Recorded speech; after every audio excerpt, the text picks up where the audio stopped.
Então, apesar desse resultado vir em linha com o esperado, né, mais de 90% de chance de vir dessa manutenção, a gente viu o Bitcoin balançar, né? Mesmo a gente sem muitos catalisadores, a gente não estava vendo algo linear, mas trouxe um pouco de alívio por saber que está indo no caminho certo. Então, o Fed divulgou essa ata na reunião, confirmando essa manutenção de juros e não diminuindo os juros, que seria a maior expectativa. Inclusive, o Trump está no cangote do Powell para que isso aconteça. Então, o principal destaque foi a preocupação contínua com a inflação, que ainda é considerada elevada, e com isso os mercados seguem precificando um corte de juros apenas para junho, sem grandes surpresas ali no curto prazo.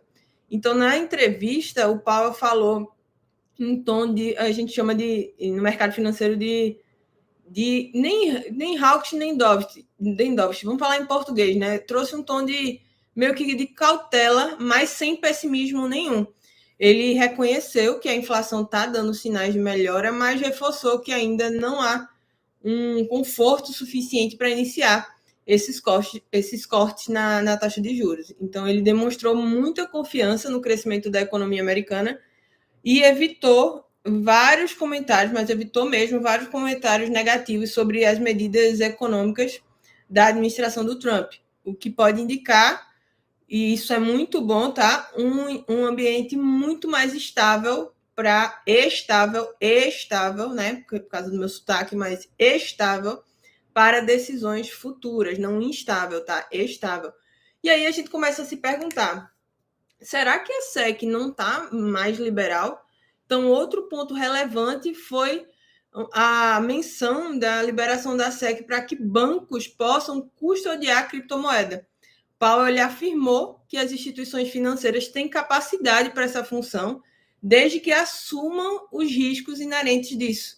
Então, antes uma coisa que era abominada, que nem era pauta, hoje ele já girou a chavinha, indo em linha nesse governo novo pró-cripto, que o ponto principal é sobre a liberação e a regulamentação para que as pessoas tenham acesso. Então, essa sinalização pode fortalecer esse papel dos bancos tradicionais na indústria e dar mais ainda legitimidade a esse mercado cripto para que não chegue em nós, que sabemos que tem que comprar exchange, em exchange, sabendo que a gente pode ter nossa wallet, sabendo o que é cripto, mas tem as pessoas que ainda não tiveram acesso, que é a grande massa, e aí a nossa maior tese, logicamente, para o mercado cripto é a adoção. Então, estamos caminhando a partir desse ano a passos largos para que cripto chegue na massa.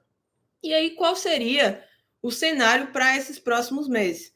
Acho que o cenário para os próximos meses continua dependendo de dados macroeconômicos cruciais, como o payroll e o CPI. Eu acho que isso vai definir, né, essa estabilidade econômica vai definir esse ritmo de corte de juros.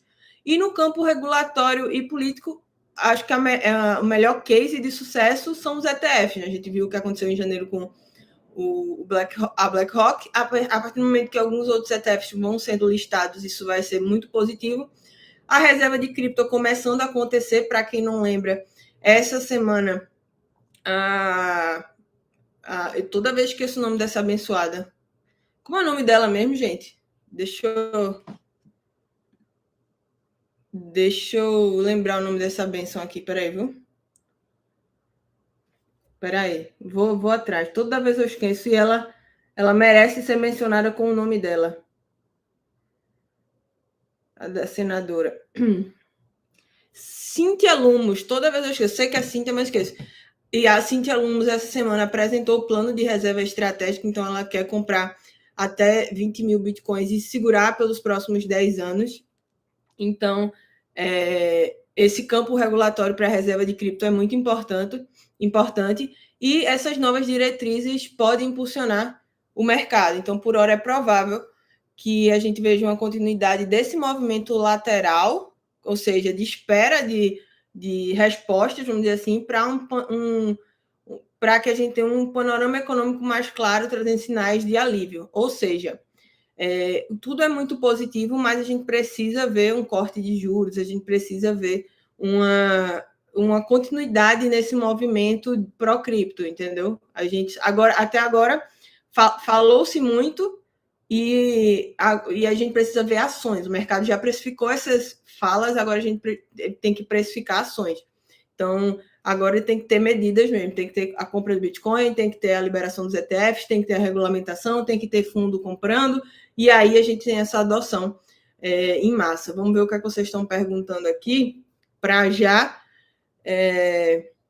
tirar essas dúvidas de vocês quanto a essa parte do Fed, né? Vocês entenderam esses pontos que eu trouxe nessa manutenção de juros, que há uma necessidade de um corte de juros para que a gente veja uma corrida maior pelos ativos de risco. Vocês entendem essa dinâmica? Como é que vocês estão vendo isso? Me manda aqui. Deixa eu ver as dúvidas de vocês sobre isso. Oiê, Ethereum decola, posso comprar? Então, a gente teve... Deixa eu só tomar o meu cafezinho aqui, molhar o bico.